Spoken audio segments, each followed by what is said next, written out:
السلام علیکم۔ آج 25 دسمبر قائد اعظم رحمۃ اللہ علیہ کی سالگرہ اور اس کے ساتھ ساتھ کرسمس۔ تو تمام پاکستانیوں کو جو پاکستان میں ہیں یا پاکستان سے باہر ہیں، ان سب کو یہ جو دن ہے اس کی بہت بہت مبارک ہو۔ ہم یہاں موجود ہیں دبستان اقبال میں، اور آج ہم بات کریں گے قائد اعظم رحمۃ اللہ علیہ کے اوپر، ان کی زندگی کے اوپر بارے میں، ان کی سیاست کے بارے میں، اور کن کن مراحل سے وہ گزرے اور کس طرح پاکستان جو ہے وہ مارکہ وجود میں آیا۔ تو میرے ساتھ موجود ہیں پروفیسر اقبال چاولہ صاحب، جو ایک ہسٹورین ہیں، اور خاص طور پہ انہوں نے جو کام کیا ہے وہ پاکستان کی موومنٹ پہ کام کیا ہے۔ اور میرے ساتھ اقبال صلاح الدین ہیں، جو دبستان اقبال کے پریزیڈنٹ ہیں، اور اس سلسلے میں ان سے گفتگو ہوگی۔ تو میں یہ سٹارٹ میں آپ سے یہ شروع میں یہ پوچھنا چاہ رہا ہوں کہ حضرت علامہ اقبال نے بہت پہلے یہ کہا تھا قائد اعظم کے بارے میں کہ آپ وہ واحد مسلمان ہیں جن کے اوپر جو ہندوستان کے مسلمان ہیں اپنی لیڈرشپ کے لیے ان پہ آپ پہ بھروسہ کر سکتے ہیں، آپ پہ ڈپینڈ کر سکتے ہیں۔ آپ ہی اہل ہیں کہ آپ مسلمانوں کی جو سیاست ہے، مسلمانوں کی جو آگے جو ان کو لیڈ آپ ہی کر سکتے ہیں۔ تو اس کی کیا وجہ تھی؟ آپ کا شکریہ، اور پوری قوم کو قائد اعظم کا جنم دن مبارک، اور اسی طرح کرسچنس کو کرسمس مبارک۔ میں یہ سمجھتا ہوں علامہ اقبال اور قائد اعظم کا جو تعلق ہے وہ ذاتی بھی تھا، فکری بھی تھا، اور پھر اگرچہ علامہ اقبال شاعر اور مفکر کے طور پر دیکھے جاتے تھے، جو ان کی بصیرت تھی کسی بھی شخص کو جانچنے کی، وہ بہت اعلیٰ پائے کی تھی۔ وہ خود دیکھ رہے تھے علامہ اقبال قائد اعظم محمد علی جناح کو 1916 میں جب معاہدہ لکھنؤ ہوا، حالانکہ علامہ اقبال ناقد تھے اس کے۔ پھر تحریک خلافت میں جس طرح جناح نے سٹینڈ لیا اور عقلی اور آئینی جنگ لڑنے کی بات کی، علامہ صاحب نے بھی اسی طرح کی بات کی۔ پھر جب ہم دیکھتے ہیں کہ نہرو رپورٹ آئی تو علامہ اقبال اور قائد اعظم محمد علی جناح کا ایک ہی سٹینڈ تھا نہرو رپورٹ کے حوالے سے۔ پھر جب گول میز کانفرنس ہوئی تو علامہ صاحب دوسرے گول میز کانفرنس میں تشریف لے گئے، تو جناح سے وہاں پر بھی ملاقاتیں ہوئیں، لیکن اس سے پہلے علامہ صاحب خطبہ الہ آباد دے چکے تھے۔ اپنے مشہور خطابات جو تھے 6-7 لیکچرز وہ دے چکے تھے، جس میں وہ دو قومی نظریے کی بنیاد پر ایک مسلمانوں کے لیے ہندوستان میں علیحدہ ملک کے مطالبہ اور خیال دے چکے تھے، آئیڈیا دے چکے تھے، اور وہاں پر بھی جناح سے ان کی بات ہوئی، مگر جناح ناراض ہو کر ہندوستان چھوڑ کر چلے گئے تھے، خاص کر نہرو رپورٹ کی منظوری کے بعد۔ اور پھر انہوں نے راؤنڈ ٹیبل کانفرنس کی بھی بات انہوں نے کی تھی کہ ہمارے درمیان آپس میں ہم مسئلہ کانسٹیٹیوشنل پیکج ہم نہیں کر پائے تو تھرڈ پارٹی میڈیٹ کرے۔ تو علامہ صاحب بھی اس میں ان کے ہاں شامل تھے، لیکن انہوں نے جج کیا کہ قائد اعظم وہ شخص ہیں جو باصول ہیں، جو بکتے نہیں۔ حالانکہ اس سے پہلے آپ کو پتہ ہے کہ یہاں پر غازی علم الدین شہید کا مقدمہ چل رہا تھا 1929 میں، تو قائد اعظم خود آئے تھے فری ان کا مقدمہ لڑنے کے لیے، وہاں پر بھی علامہ صاحب سے ان کی بات چیت رہی۔ تو میں سمجھتا ہوں کہ جب جناح نے فیصلہ کر لیا کہ میں انگلستان رہوں گا، میں واپس نہیں جاؤں گا، کیونکہ ان کا بنیادی خواب یہ تھا کہ وہ ہندوستان کو انگریزوں سے جلد از جلد نجات حاصل کرنا چاہتے تھے، بس اس سے آگے نہیں تھا۔ علامہ صاحب یہ خود دیکھ رہے تھے، آن گراؤنڈ موجود تھے 1926 سے لے کر جب وہ پنجاب اسمبلی کے ممبر بنے، تو انہوں نے ہندو مائنڈ سیٹ کو پوری طرح پڑھ لیا تھا۔ انہیں یقین تھا کہ ہم زیادہ دیر متحدہ ہندوستان میں نہیں رہ سکتے۔ تو نہ صرف یہ کہ انہوں نے آئیڈیا پاکستان دیا، بلکہ ایک شخص جو میں یہ سمجھتا ہوں انہوں نے اس کو پڑھ لیا تھا، سمجھ لیا تھا، اس لیے انہوں نے ان سے ریکویسٹ کی کہ آپ ہی اصل میں مسلمانان ہند کے نجات دہندہ ہو سکتے ہیں۔ اس کی وجہ یہ کہ یہ اس وقت جناح کا جو کرزمہ تھا، تو وہ کرزمہ جو ہے وہ علامہ صاحب نے سب سے پہلے پڑھا، تو جناح نے اسی کو لبیک کیا۔ جی بالکل اقبال، یہ جو ابھی جو بات پروفیسر چاولہ صاحب نے کی ہے، اسی کو آگے بڑھاتے ہوئے جو قائد اعظم کی جو ان کی جو پرسنالٹی تھی یا ان کا جو طریقہ کار تھا کہ کیوں اقبال نے یہ سمجھا کہ وہ وہی صرف اہل ہیں، تو یہ مجھے بتائیں کہ کیا وجوہات تھیں یا کیا وہ بیسکلی ان کا کیریکٹر کیسا تھا یا ان کا ایز اے پرسن وہ کیسے تھے کہ یہ جو بات جو ہے وہ کی گئی؟ میں بلکہ غالباً 1-2 دن پہلے ہی یہ ایک ڈاکٹر جاوید اقبال کی کتاب میں وہ میں دیکھ رہا تھا، تو انہوں نے قائد اعظم کی پرسنالٹی جو ہے وہ انہوں نے ڈسکرائب کی ہے، نہایت ہی جامع ہے، اور مطلب کہ اس سے بہتر جو ہے ان کی کردار کی، ان کی شخصیت کی اسسمنٹ میں نے کسی اور کو جو ہے وہ کوٹیشن نہیں سنی، تو وہ میں چاہوں گا کہ میں جو سامعین ہیں ہمارے کہ وہ بھی اس چیز سے جو ہیں مستفیض جو ہیں وہ ہو سکیں۔ ڈاکٹر جاوید اقبال اپنی یہ کتاب ہے اسلام اینڈ پاکستانز آئیڈینٹی، اس کے اندر وہ لکھتے ہیں حضرت قائد اعظم کے بارے میں کہ Jinnah the Quaid Azam was more liberal than any of his great predecessors. After 707, Muslim India has not produced a political leader of his caliber. His dynamic personality was the real catalytic spirit of the Pakistan movement.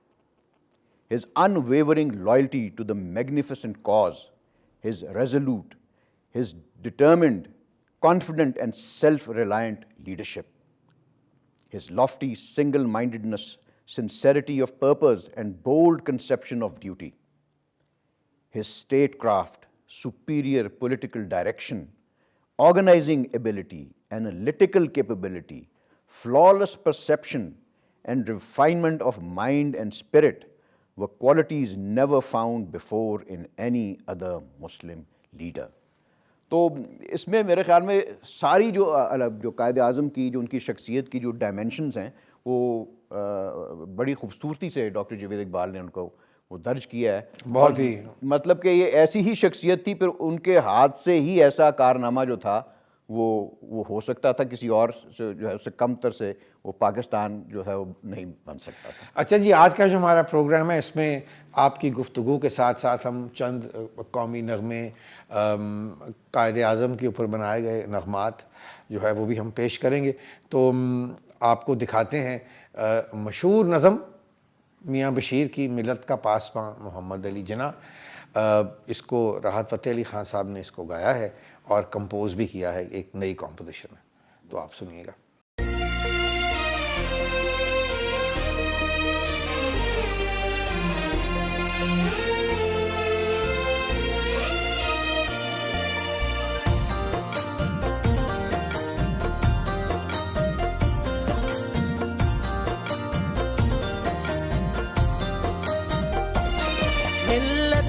پاسباں ہے ملت کا پاسباں ہے محمد علی جناح، ملت کا پاسباں ہے محمد علی جناح، محمد علی علی جناح، محمد علی علی جناح، ملت کا پاسباں ہے محمد علی جناح، ملت ہے جسم جاں ہے، ملت ہے جسم جاں ہے محمد علی جناح، ملت کا پاسباں ہے محمد علی جناح، ملت کا پاسباں ہے محمد علی جناح، محمد علی علی جناح، محمد علی علی جناح،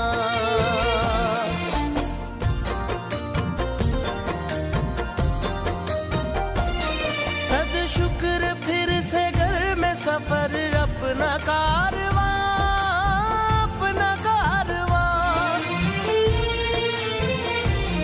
صد شکر پھر سے گھر میں سفر اپنا کارواں، اپنا کارواں، اور میر کارواں ہے، اور میر کارواں ہے محمد علی جناح، ملت کا پاسباں محمد علی جناح، ملت کا پاسباں محمد علی جناح، محمد